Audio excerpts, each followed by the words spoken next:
office of U.S. Senator John Ossoff of Georgia. Senators Ossoff and Kelly, our own in Arizona, our own Mark Kelly, who's actually doing the good work that Kyrsten Sinema won't do. Introduced a bill banning stock trading by members of Congress. Let's go into it. New legislation requires members of Congress and their families to place stock portfolios into blind trusts while in office. Overwhelming majority of Republicans, Democrats, and Independents support a congressional stock trading ban.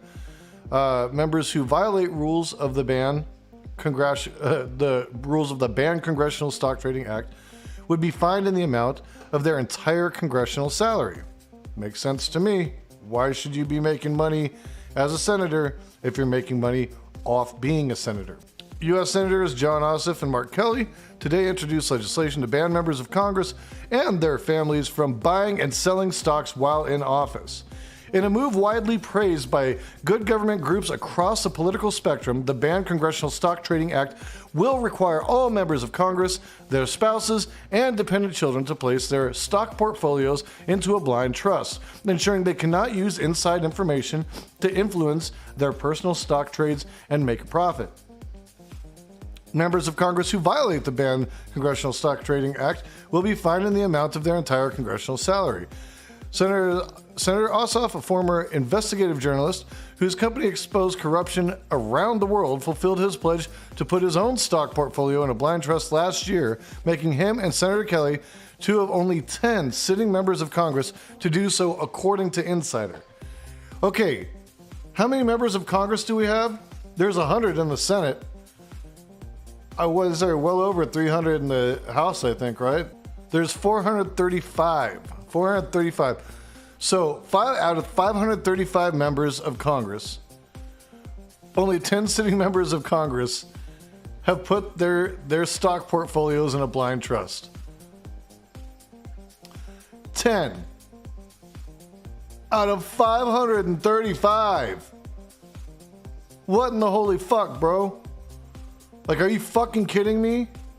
We should be demanding much more from our fucking congressional leaders. It's rife for corruption. It's exactly why it's happening.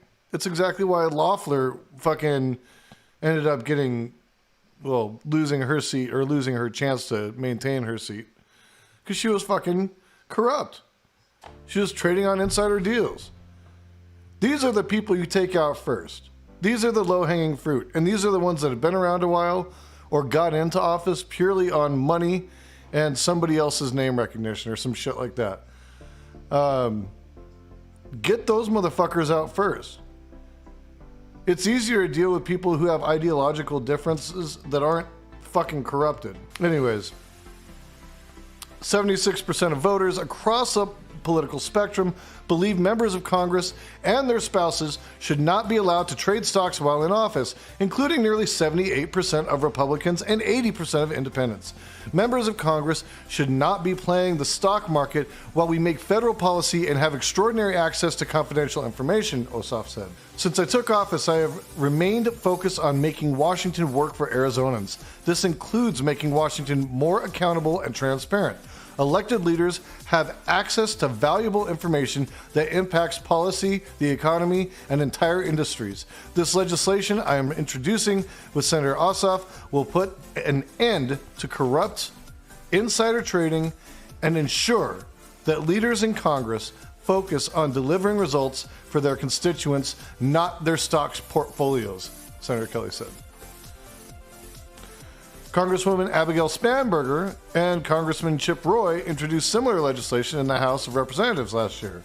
The Ban Congressional Stock Trading Act has been endorsed by several leading ethics reform groups, including the Project on Government Oversight, National Taxpayers Union, Taxpayers Protection Alliance, Freedom Works, and Issue 1.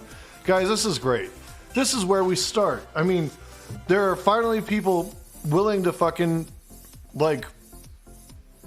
take what is basically an L to their own enrichment in order to do better for the whole. And that's what we need, right? We need people that are working for us, that are interested in servicing the citizens. You know, I don't even think these jobs should be considered a career. They should be considered a civic duty, and they should be treated as such. And if these people care so much about America and about doing what's right for America, then they should have no problem signing on to this. Because if they really do care, then they would know service in Congress is a civic duty, not a career choice, and not an opportunity for enrichment.